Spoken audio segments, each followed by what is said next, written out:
بسم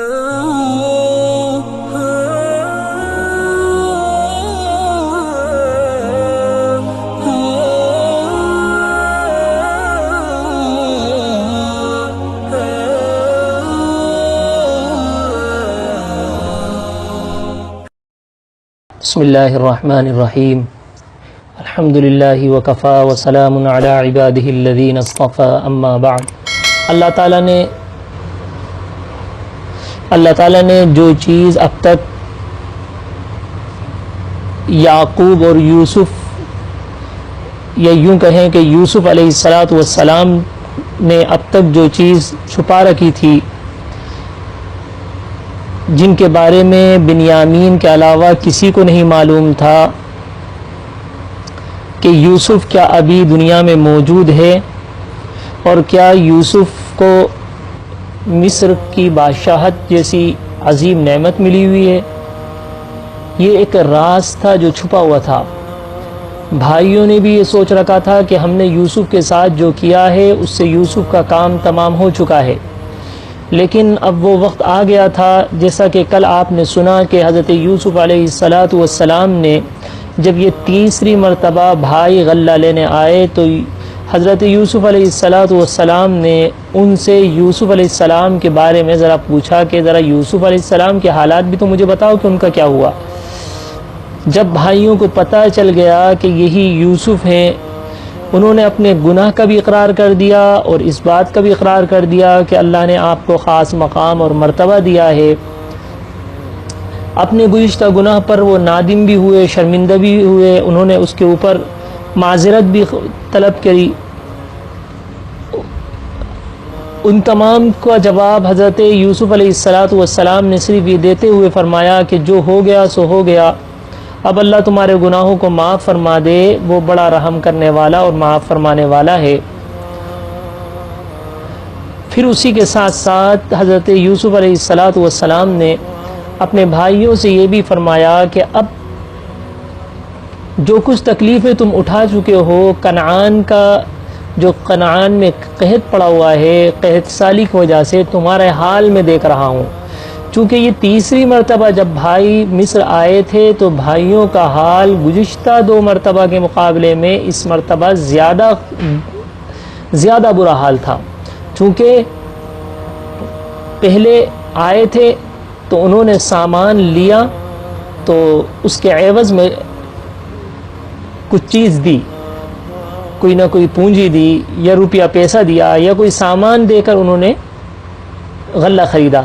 لیکن اس مرتبہ جب بھائی آ رہے ہیں تو بھائیوں کے پاس کچھ نہیں تھا، خالی ہاتھ آتے ہیں یا لے کے بھی آتے ہیں تو تھوڑا سا سامان لے کر آتے ہیں، اور بھائی سے آ کر کہتے ہیں کہ اے بھائی ہمارے اوپر صدقہ کر دے، احسان کر دے، یہ عزیز مصر ہم پر صدقہ کر دے، احسان کر دے، اس لیے کہ ہمارے پاس تو اب وہ پونجی بھی نہیں ہے جس کے ذریعے سے ہم سامان خرید لیں۔ یوسف علیہ السلام نے فرمایا ٹھیک ہے، جو کچھ ہوا میں نے سب درگزر کر دیا، اب تم لوگ جاؤ اور جا کر فوراً ابا جان کو خوشخبری سنا دو اور ان کو بھی یہاں لے کر آ جاؤ، اور تم سب یہاں آ جاؤ اور یہاں سکون کی زندگی بسر کرو۔ اللہ تعالیٰ ارشاد فرماتا ہے، حضرت یوسف علیہ السلام نے اپنا کرتا اپنے بھائیوں کو دیا اور فرمایا یہ میرا کرتا ہے، یہ لے جاؤ، اس کرتے کے ذریعے سے اللہ تعالیٰ میرے والد کی جدائیگی کی وجہ سے جو ان کی بینائی جا چکی ہے، اللہ اس کرتے کی برکت سے وہ بینائی ان کو واپس لوٹا دے گا۔ اللہ تعالیٰ اپنے نیک بندوں کو، انبیاء علیہ السلام کو معجزات عطا فرماتا ہے۔ معجزہ کیا ہوتا ہے؟ معجزہ یہی ہوتا ہے، یعنی خارق عادت ایسی چیز ہوتی ہیں جو عام طور پر کوئی انسان کر نہیں سکتا۔ اللہ تعالیٰ اپنے نیک بندوں کے ذریعے سے ان کے ہاتھوں سے ایسی چیزیں کروا دیتے ہیں کہ انسان حیران رہ جاتا ہے۔ جیسے حضرت موسیٰ علیہ السلام تھے، اللہ تعالیٰ نے ان کے جو عصا ان کا رہتا تھا، وہ عصا زمین پر ڈالتے تھے، وہ سانپ بن جایا کرتا تھا۔ تو نیک لوگوں کے ذریعے سے اللہ تعالیٰ یہ معجزات اس لیے کرواتے ہیں کہ سامنے والا ان کے اس علم کو جو اللہ نے ان کو دے رکھا ہے وہ اس کو پہچان لے اور وہ اس کے ایمان کا ذریعہ بن جائے، اور وہ جان لے کہ اس کے پاس جو علم ہے وہ کوئی چھوٹا موٹا معمولی علم نہیں ہے۔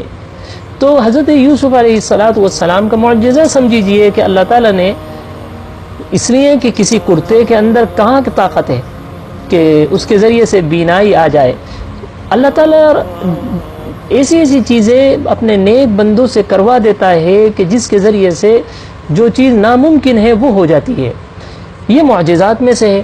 تو یوسف علیہ السلام کا بھی یہ معجزہ ہے کہ فرمایا کہ میرا کرتا لے جاؤ، فَأَلْقُوهُ عَلَى وَجْهِ أَبِي، میرے والد کے چہرے پر اس کو ڈال دینا اور تم دیکھو گے یأتی بصیرا، جب تم ڈالو گے تو میرے والد کے چہرے پر اسی وقت اللہ تعالیٰ ان کی بینائی کو لوٹال دے گا، پھر تم لوگ سب مل کر میرے پاس چلے آ جانا، وَأْتُونِي بِأَهْلِكُمْ أَجْمَعِينَ وَلَمَّا فَصَلَتِ الْعِيرُ قَالَ أَبُوهُمْ إِنِّي لَأَجِدُ رِيحَ يُوسُفَ لَوْلَا أَن تُفَنِّدُونَ۔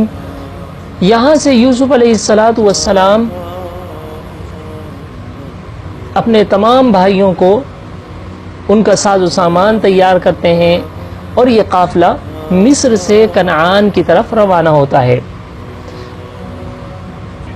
جب یہ قافلہ یہاں سے نکلتا ہے تو وہاں یعقوب علیہ السلام جو کنعان میں ہیں، یہاں سے کافی دور ہیں، دوسرے ملک میں ہیں، بچے دوسرے ملک میں ہیں، اور یعقوب علیہ السلام فلسطین میں ہیں، بچے مصر میں ہیں، ایک ملک سے دوسرا ملک کا فاصلہ ہے۔ لیکن حال یہ ہے کہ یعقوب علیہ السلام یہ کہ اپنے بچوں کو جمع کرتے ہیں اور کہتے ہیں انی لاجد ریح یوسف، مجھے یوسف کی خوشبو آ رہی ہے، لولا ان تفندون، اگر تم مجھے یہ نہ کہو کہ بوڑھا سٹیا گیا تو میں تمہیں ایک بات بتاؤں کہ مجھے یوسف کی خوشبو آ رہی ہے۔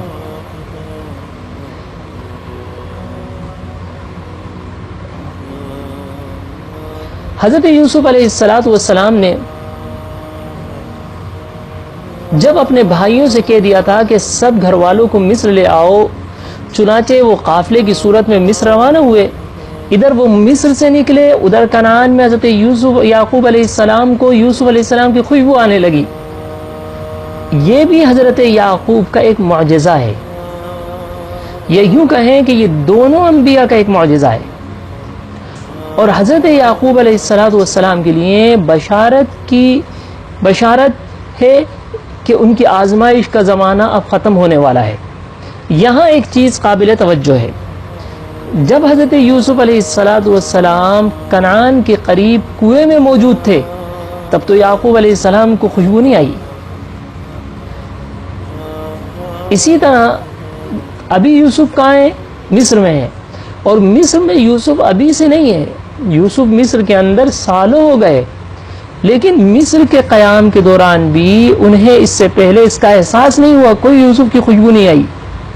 اس سے معلوم ہوا کہ معجزہ جو ہوتا ہے کسی نبی کا وہ اپنے اختیار میں نہیں ہوتا، بلکہ اللہ تعالیٰ جب چاہتے ہیں اس سے وہ اس کا مظاہرہ فرما دیتے ہیں، ورنہ یہ کسی کے اس کی اختیار کی بات نہیں ہے۔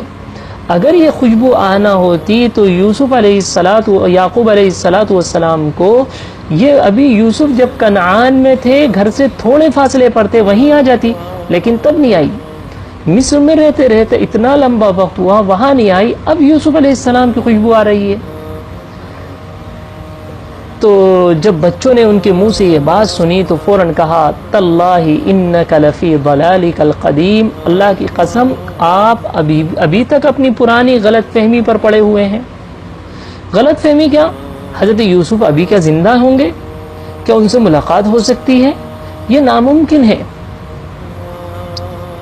بھائیوں نے جب ان کو لے جا کر ان کو بیچا تھا، ان کو کنعان سے باہر نکال دیا تھا، بھائیوں نے یہ راز اپنے سینے میں دفن کر لیا تھا، کسی اور کو نہیں بتایا تھا، گھر کے کسی افراد کو نہیں معلوم تھا اس کے بارے میں کہ یوسف ابھی موجود ہے۔ ہر بندہ یہی سمجھتا تھا کہ یوسف دنیا میں نہیں ہے، لیکن اللہ کا نظام دیکھیے تو فرمایا کہ آپ اب بھی یہ نہیں چھوڑیں گے، کیا آپ اپنی اب غلط فہمی، جو پرانی غلط فہمی میں آپ پڑے ہوئے ہیں، سالوں برسوں گزر گئے، آپ یہی بات کہتے ہیں کہ یوسف آئے گا، ملاقات ہوگی، کیا آپ اب بھی کہتے ہیں کہ اس کو خوشبو آتی ہے؟ اللہ فرماتا ہے کہ وہ وقت آ گیا، جو قافلہ تھا وہ ایک کنعان پہنچتا ہے. فَلَمَّا أَن جَاءَ الْبَشِيرُ أَلْقَاهُ عَلَى وَجْهِهِ فَارْتَدَّ بَصِيرًا. قافلہ آیا، تمام گھر والوں کو، تمام بچوں نے، تمام خاندان والے ایک جگہ اکٹھا ہوئے، کنعان کے لوگ اکٹھا ہوئے. قافلے آیا کرتے تھے، ان کا استقبال بھی ہوا کرتا تھا، لوگ خوشیاں منایا کرتے تھے. اور جب کہ قحط سالی کا زمانہ ہو، قافلہ غلہ لینے کے لیے گیا ہو، تب تو اور زیادہ خوشی. اور پھر دوسری کہ حضرت یعقوب نے اپنے بچوں کو کیوں بھیجا تھا؟ آپ کو یاد ہو گزشتہ 2 دن پہلے آیا تھا، یا بنی یذهبوا فتحسسوا من یوسف واخیہ، میرے بیٹو جاؤ یوسف اور اس کے بھائی کا سراغ لگاؤ. اب ظاہر سی بات ہے، اس مقصد کے غلہ بھی لے کے آنا ہے، اور ساتھ ساتھ یہ ایک مشن دے کر باپ بھیج رہے ہیں، تو اب جو قافلہ آئے گا تو اس کا انتظار تو اور زیادہ ہوگا. اب پورے خاندان، پورے کنعان والوں کو ہے، اور پہلے ہی بنیامین کو انہوں نے رکھ لیا تھا. اب یہ فکر تھی کہ دیکھیں بنیامین آئے بھی نہیں آئے. تو پورا قافلہ جمع ہوتا ہے، اس وقت بھائی جو ان میں سب سے بڑا بھائی تھا، فلما ان جاء البشیر، جب خوشخبری دینے والا پہنچ گیا. خوشخبری دینے والا اس لیے فرمایا کہ اس نے آ کر یہ کہا کہ ابا جان یوسف زندہ ہے، یوسف ابھی کہیں نہیں گیا. یعنی یوسف علیہ السلام کے بارے میں اس قافلے نے آ کر خوشخبری دی. اور ساتھ ساتھ جب یہ وہاں بیٹھے تو بھائیوں نے وہ کرتا جو یوسف علیہ السلام نے دیا تھا، وہ قمیص کو اٹھایا اور اٹھا کر اس کو یعقوب علیہ السلام کے چہرے پر ڈال دیا. جیسے وہ چہرے پر ڈالا، اللہ نے فوراً ہی یعقوب علیہ السلام کی جو بینائی لی تھی، وہ بینائی اللہ نے واپس لوٹا لی. اللہ تعالیٰ ارشاد فرماتے ہیں القاہ علی وجہہ فارتد بصیرا، اس نے یوسف کے قمیص ان کے منہ پر ڈال دیا، اور فرتد بصیرا، فوراً ان کی بینائی واپس آ گئی. جب وہ بینائی واپس آ گئی تو فوراً یعقوب علیہ السلام نے، تمام لوگ موجود ہیں، فوراً فرمایا قال الم اقل لکم انی اعلم من اللہ ما لا تعلمون، اے بیٹو کیا میں نے تم سے نہیں کہا تھا کہ اللہ کے بارے میں جتنا جانتا ہوں تم نہیں جانتے. مجھے اللہ نے جو علم دے رکھا ہے وہ علم تمہارے پاس نہیں ہے. میں نے پہلے ہی تم سے کہہ دیا تھا، آج سے 3 دن پہلے کہا تھا کہ یوسف کی خوشبو آ رہی ہے، دیکھو میرا کہا سچ ہوا نہیں ہوا. اللہ رب العزت انبیاء علیہ السلام کو جو علم دیتا ہے، اللہ کا وہ علم اس وقت کسی کے پاس نہیں ہوتا جو اتنا علم اللہ تعالیٰ انبیاء کو دیتے ہیں. انبیاء کے پاس جو علم ہوتا ہے وہ امت میں سب سے زیادہ علم ان کے پاس ہوتا ہے. فوراً بھائیوں نے اپنے گناہ کا بھی اقرار کرا. اپنے گناہ کا اقرار کرتے ہوئے والد صاحب کے سامنے رکھ دیا، والد صاحب ہم خطا کار تھے، ہم گناہ گار تھے، ہم یوسف کے بارے میں آپ سے کتنا بڑا جھوٹ ہم نے آپ سے کہا. ہم نے آپ سے یہ کہا کہ یوسف کو بھیڑیا کھا گیا، اور اتنے لمبے وقت تک آپ کو جدائیگی اور تکلیفوں میں ڈالا. یہ ہماری طرف سے بڑی کوتاہی اور غلطی ہوئی. اب ذرا ایک نگاہ دوبارہ ان دونوں یعقوب اور یوسف علی نبینا وعلیہم الصلوات والتسلیم، ان دونوں کی زندگی پر ڈالیے. دیکھیے امتحان یعقوب علیہ السلام کا. میں کہتا ہوں بار بار، گزشتہ بھی میں نے کہا کہ ہم تھوڑی اپنی آزمائشوں میں، تھوڑی تکلیفوں کے اندر ایسے ہو جاتے ہیں کہ ہم شکوے شکایت شروع کر دیتے ہیں. یہ زمانہ دیکھیں حضرت یعقوب اور حضرت یوسف کا، یہ کوئی 1 سال کا زمانہ نہیں ہے، یہ کوئی 5 سال 8 سال کا 10 سال کا زمانہ نہیں، اس سے زیادہ زمانہ ہے، لمبا زمانہ ہے. تقریباً 25 سال کا اتنا طویل زمانہ ہے جس کے اندر ان کی تکلیفوں کا عالم آپ دیکھیے. انسان اگر 10 دن 15 دن تکلیفوں میں گزارے، انسان اگر 1 مہینہ تکلیفوں میں گزارے، 1 سال گزارے، تو انسان وہ ہو جاتا ہے کہ میں کیا کروں۔ ذرا آپ دیکھیں ان دونوں باپ بیٹے حضرت یعقوب حضرت یوسف کا 7 سال کی عمر ہے، 6 یا 7 سال، اس عمر کے اندر باپ سے جدائیگی، باپ کے لیے بھی آزمائش، بیٹے کے لیے بھی آزمائش۔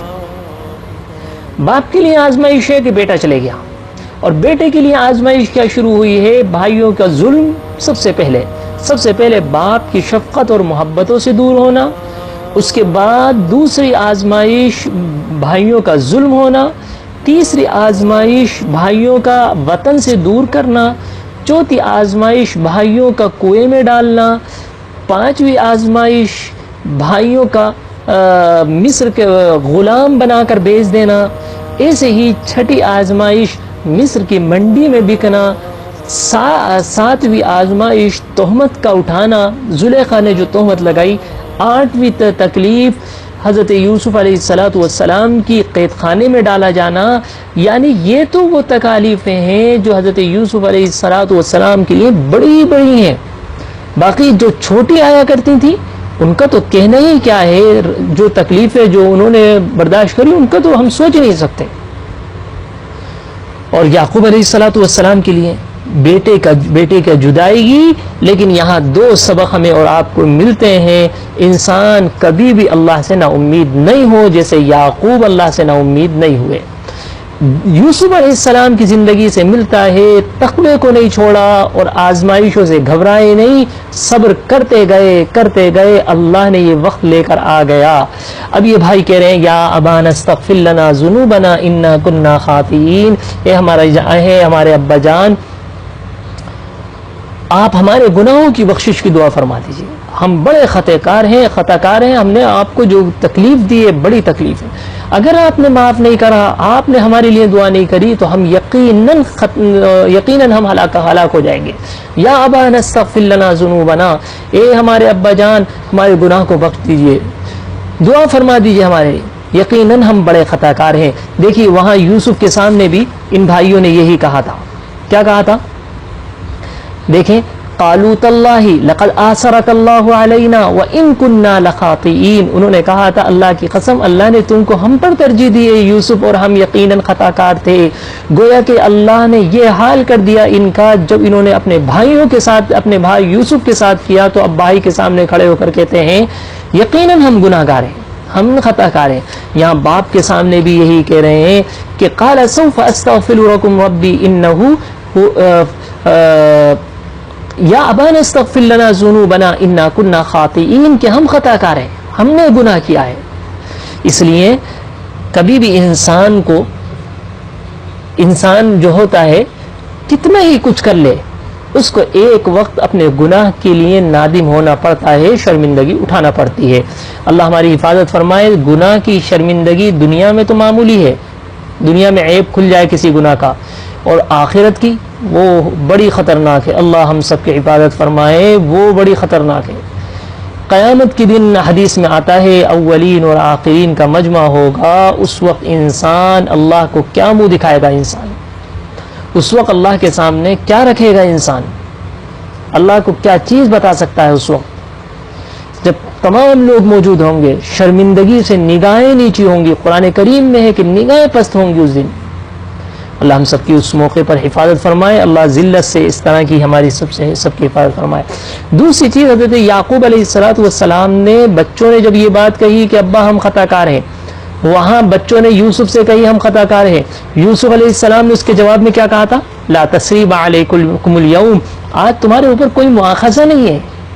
یعنی اے میرے بھائیوں، تم نے میرے ساتھ کیا کر دیا، تم سوچو تو صحیح، میں نے تمہارا کیا بگاڑا تھا، تم نے کیوں میں نہیں، کچھ نہیں، وہ سب بھلا دیا۔ اور کیا کہہ رہے ہیں؟ لا تثریب علیکم، مت بولو کچھ نہیں، یہ سب جو ہو گیا وہ ہو گیا۔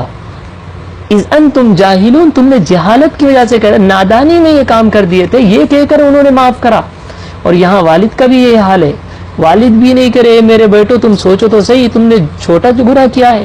آج اگر کوئی ہمیں تکلیف پہنچا دیتا ہے، کچھ کر دیتا ہے، اگر وہ معافی مانگتا ہے تو آج ہم معاف نہیں کرتے اس کو۔ حدیث میں آتا ہے جو کہ اپنے کسی بھائی کو اس کی غلطی پر، اس کی خطا پر وہ اگر اس سے معافی مانگے اور وہ جلدی معاف کر دیتا ہے تو اللہ تعالیٰ بھی اس کو قیامت کے دن جلدی معاف کر دے گا. بعض لوگ ہوتے ہیں بڑے اڑیل ہوتے ہیں، معاف نہیں کرتے، صاحب ہم معاف نہیں کریں گے. یہ بڑی خطرناک چیز ہے. ان کے پیر پڑو، رو دو، مطلب یہ ہے کہ وہ معاف کرنے تیار نہیں ہوتے. اللہ اس بات کو ناپسند فرماتا ہے. قیامت کے دن اللہ بھی معاف نہیں کرے گا ایسے لوگوں کو. اس لیے کسی سے کوئی غلطی ہو جائے، وہ معافی کے لیے آئے تو فوراً معاف کر دینا. اور پھر سب سے بڑی چیز، انبیاء کی عادت تو یہ ہوتی ہے وہ پہلی فرصت میں پوچھتے ہیں آپ نے غلطی کب کری ہے؟ نہیں آپ تو معافی مانگنے کیوں آ رہے ہو، میں نے تو پہلے ہی معاف کر دیا. یہ انبیاء کی عادت ہوتی ہے. اور اوپر سے احسان کرنا، معافی نہیں کرتے انبیاء. انبیاء یہ کہتے ہیں کہ آپ بھائی معاف، ہم نے تو پہلے ہی معاف کر دیا. دل ان کے صاف ہوتے ہیں، وہ رکھتے ہی نہیں. دوسری چیز، وہ خاص طور پر انعام اور اکرام سے نوازتے ہیں. جیسے یوسف علیہ الصلوۃ والسلام نے بھائیوں سے کہہ دیا لا تثریب علیکم اليوم، آج کوئی مواخذہ نہیں ہے، آج یہ سب چھوڑو، اللہ تمہارے گناہوں کو معاف فرما رہے، وہ معاف کرنے والا رحم کرنے والا ہے. اور ساتھ ساتھ یہ فرما دیا کہ جاؤ اور جا کے تم اور ابا وغیرہ سب لوگوں کو یہاں لے کر آ جاؤ اور یہاں تمہیں میں بہترین راحت اور سکون کی چیزیں مہیا کروں. یہ انبیاء کی عادت ہے. یعقوب علیہ الصلوۃ والسلام نے کہا، بھائیوں نے اپنے خطا کا اقرار کر دیا تو یعقوب بھی کہہ رہے ہیں سوف استغفر لکم ربی انہ هو الغفور الرحیم. ہاں میں بھی رک جاؤ، کوئی بات نہیں، تم سے خطا ہو گئی، میں بھی عنقریب اپنے رب سے بخشش کی دعا کروں گا تمہارے گناہ کے لیے، تمہارے گناہ کے لیے اللہ سے دعا کروں گا کہ اللہ تمہارے گناہوں کو معاف فرمائے. بعض مفسرین نے لکھا ہے کہ سوف استغفر لکم، یعقوب علیہ السلام نے اسی وقت دعا کیوں نہیں کری اپنے بچوں کے لیے؟ لکھا ہے کہ یعقوب علیہ الصلوۃ والسلام یہ چاہتے تھے کہ میں ان کے لیے رات کی تنہائی میں تہجد کے وقت اٹھ کر ان کے لیے اللہ سے خصوصی دعا کروں گا. دیکھیں آپ یہ اخلاق انبیاء کے، یعنی اپنے بندوں کے لیے، اپنے جو بچے جنہوں نے اتنا بڑا صدمہ پہنچایا تھا ان کے لیے کیا کریں، میں کروں گا. ابھی خصوصی جب اللہ کے قرب کا وقت ہوتا ہے، جب اللہ کی رحمت پوری متوجہ ہوتی، اس وقت تمہارے لیے دعا کروں گا تاکہ تمہارے گناہ معاف کر دیے جائیں اور تم محروم نہ رہو. اللہ اکبر کبیرہ. اللہ ایسے اخلاق ہم سب کو عطا فرمائے. فلما دخلوا على يوسف آوى إليه أبويه وقال ادخلوا مصر إن شاء الله آمنين.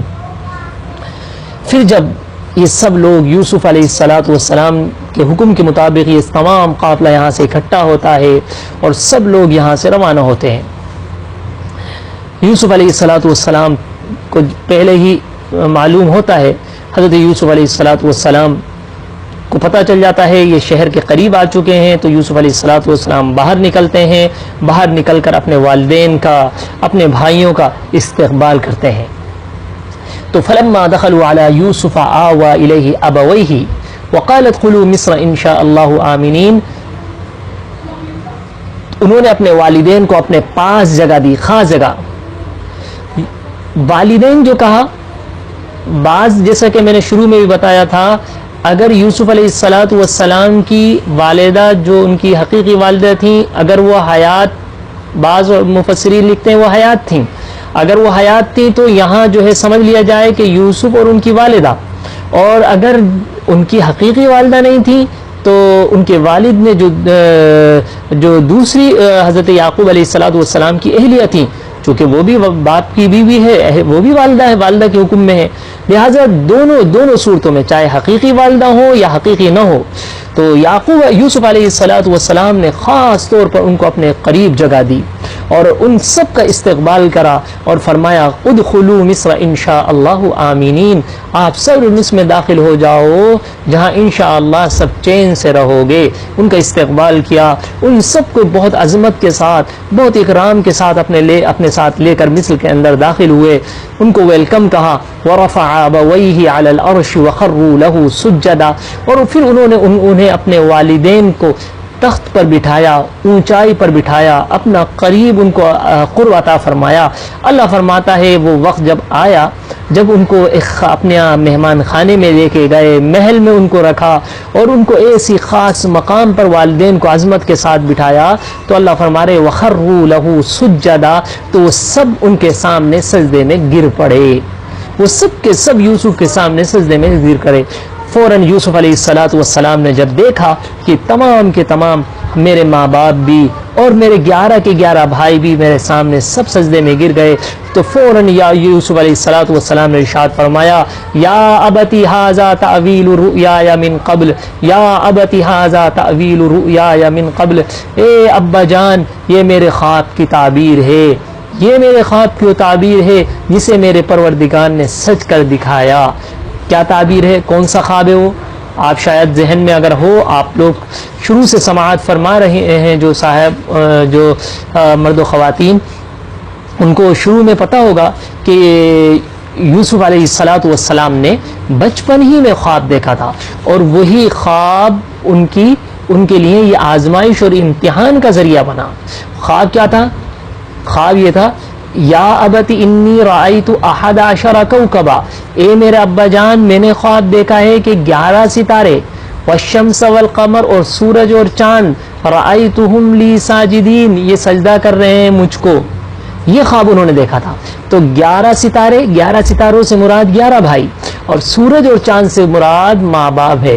انہوں نے دیکھا تھا اس وقت کہ یہ خواب میں نے دیکھا ہے۔ تو اس وقت حضرت یعقوب علیہ السلام نے فرمایا تھا یجتبیک ربک ویعلمک من تأویل الاحادیث ویتم نعمته علیک وعلی آل یعقوب کما اتمها علی ابویک من قبل ابراہیم واسحاق، کہ مجھے امید ہے اللہ تجھے اپنے نبوت کے لیے منتخب کرے گا، تمام صحیح باتوں تعبیرات کا علم تمہیں عطا فرمائے گا، اور تم پر اور یعقوب کی اولاد پر اپنی نعمتوں کو پورا کرے گا، ایک خاص مقام اور مرتبہ فرمائے گا۔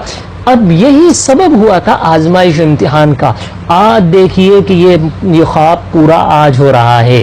کیا ہو رہا ہے؟ یہ تمام کے تمام لوگ سجدے میں گر گئے، تو قد جعلها ربی حقا، سچ کر دکھایا میرے رب نے میرے اس خواب کو، اور اس نے وقد احسن بی، اور اس نے مجھ پر بڑا احسان فرمایا، اذ اخرجنی من السجن وجاء بكم من البدو من بعد ان نزغ الشیطان بینی وبین اخوتی، اور آپ لوگوں کو دیہات سے یہاں لے آیا حالانکہ اس سے پہلے شیطان نے میرے اور میرے بھائیوں کے درمیان فساد ڈال دیا۔ اب یہ بھائی ماں باپ سب ایک جگہ اکٹھے ہیں، سب بیٹھے ہوئے ہیں، یہاں باتیں چل رہی ہیں۔ آپ ایک اندازہ لگائیے یوسف علیہ السلام نے جو موقع تھا، اس موقع پر حضرت یوسف علیہ السلام کو مصائب اور آلام کی جس طویل دور سے گزرنا پڑا۔ اگر کوئی اور ہوتا تو والدین سے ملاقات کے بعد اپنی تکلیفوں کا دکھڑا سنا تھا کہ میرے ساتھ ایسا ہوا، میں کیا بتاؤں کہ یہ انہوں نے کیا کیا کیا، نہیں کچھ نہیں، ایسا لگا کہ جیسا کچھ ہوا ہی نہیں۔ کیا کہا؟ ذرا آپ سنیں اس آیت کو، پھر دیکھیں اس کے اوپر توجہ کریں۔ پہلی چیز فرمائی یوسف علیہ السلام کو، دیکھیے کس انداز سے اس کے بارے میں تذکرہ کر رہے ہیں۔ کہنے لگے اچھی یعنی مثبت چیز کی طرف اشارہ کرتے ہوئے فرمایا اللہ نے مجھے قید خانے میں جانے کا یہاں تذکرہ نہیں کرا، فرمایا کہ مجھے اس نے قید سے نکالا۔ والدین کی جدائیگی کا بیان کرنے کی بجائے کیا کہا؟ مصر آنے کا تذکرہ کیا ان کے، اور ایسے ہی بھائیوں کے جو ہے تکلیفوں کا اس کا تذکرہ نہیں کرا، بلکہ کیا کہا؟ ان کو شیطان نے بہکا دیا، غلط راستے پہ ڈال دیا، شیطان نے ہمارے ان کے درمیان جدائیگی ڈال دی، اس کا تذکرہ کیا۔ یعنی یہ نہیں کرا کہ مجھے جیل میں ڈال دیا گیا، یہ کیا گیا، نہیں، بلکہ کہہ رہے ہیں اللہ کا شکر ہے کہ اس نے مجھے جیل سے نکال دیا، اللہ کا شکر ہے اللہ آپ کو مصر جیسے شہر کے اندر لے کے آ گیا، اللہ کا شکر ہے اللہ نے ہمارے اور بھائیوں کے درمیان جو دوری ڈال دی تھی اللہ نے وہ سب چیزیں ختم کر دی. تو یہ ہوتا ہے مثبت سوچ, یہ ہوتی ہے انبیاء علیہم الصلاۃ والسلام کے پاکیزہ اخلاق, ان کے پاکیزہ کردار, کہ کس طریقے سے وہ ایسے موقع پر اپنے والد کے ساتھ میں وہ پرانے وہ سب چیزیں نہیں بتا رہے کہ کیا کیا ہوا میرے ساتھ, کس نے کیا کیا, وہ سب بھلا چکے ہیں, بلکہ یہ کہہ رہے ہیں کہ اللہ کا شکر ہے کہ اللہ نے ہمارے ساتھ یہ احسان کیا. دیکھیں آیت دوبارہ, وَقَدْ أَحْسَنَ بِي إِذْ أَخْرَجَنِي مِنَ السِّجْنِ وَجَاءَ بِكُمْ, کہ جس نے میرے پروردگار نے میرا اس خواب کو سچ کر دکھایا اور اس نے مجھ پر بڑا احسان فرمایا اور مجھے قید خانے سے نکال دیا اور آپ لوگوں کو دیہات سے یہاں لے آیا. اور حالانکہ اس سے پہلے شیطان نے میرے اور میرے بھائیوں کے درمیان فساد ڈال دیا تھا, لیکن اللہ نے ہمارے وہ سب چیزیں دور کر دی. ان ربی لطیف لما یشاء, حقیقت یہ ہے کہ میرے پروردگار جو کچھ کرتا ہے, جو کچھ چاہتا ہے, اس کے لیے بڑی لطیف تدبیریں کرتا ہے. ان ربی لطیف لما یشاء, حقیقت یہ ہے کہ میرا پروردگار جو کچھ چاہتا ہے اس کے لیے بڑی لطیف تدبیریں کرتا ہے. انہ هو العلیم الحکیم, بے شک وہی ہے جس کا علم بھی کامل ہے, حکمت بھی کامل ہے. رب قد آتیتنی من الملک وعلمتنی من تعویل الاحادیث فاطر السماوات والارض انت ولی فی الدنیا والآخرہ توفنی مسلما والحقنی بالصالحین. اب دیکھیے یوسف علیہ السلام اس بات کو کہہ کر یہاں ختم کر رہے ہیں. کیا کہتے ہیں؟ میرے پروردگار, دعا ہو رہی ہے, آخر میں دعا فرما رہے اللہ کا شکر ادا کر رہے ہیں, میرا پروردگار تو نے مجھے حکومت بھی عطا کی, حکومت سے بھی حصہ عطا فرمایا اور مجھے تعبیر خواب کے علم سے بھی نوازا. آسمان اور زمین کے پیدا کرنے والے, تو یہ دنیا اور آخرت میں میرا رکھوالا ہے, مجھے اس حالت میں دنیا سے اٹھانا کہ میں تیرا فرما بردار ہوں اور مجھے نیک لوگوں میں شامل فرمانا. اے اللہ مجھے ایسا نہ ہو کہ یہ سب چیزیں تم نے عطا کر دیں, یعنی مصر کا وہ مقام عطا فرما دیا, سلطنت کا اتنا اہم حصہ مجھے عطا فرما دیا, لیکن اے اللہ مجھے تیرا فرما بردار بنا کر رکھنا, جب تک دنیا میں رکھے تیرا فرما بردار بنا کر رکھنا. اے اللہ میں جب دنیا سے جاؤں نیک لوگوں کے ساتھ مجھے شامل حال فرمانا.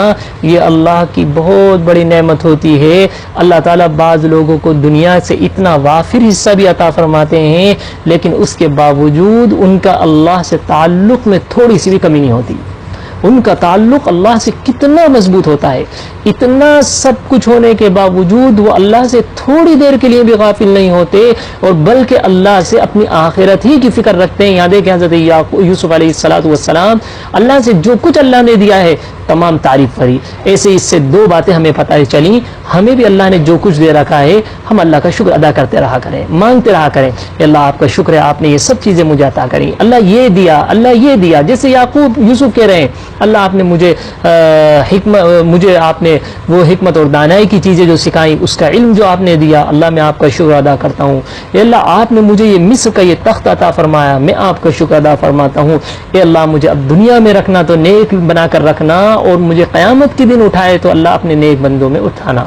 تو یہ سورہ یوسف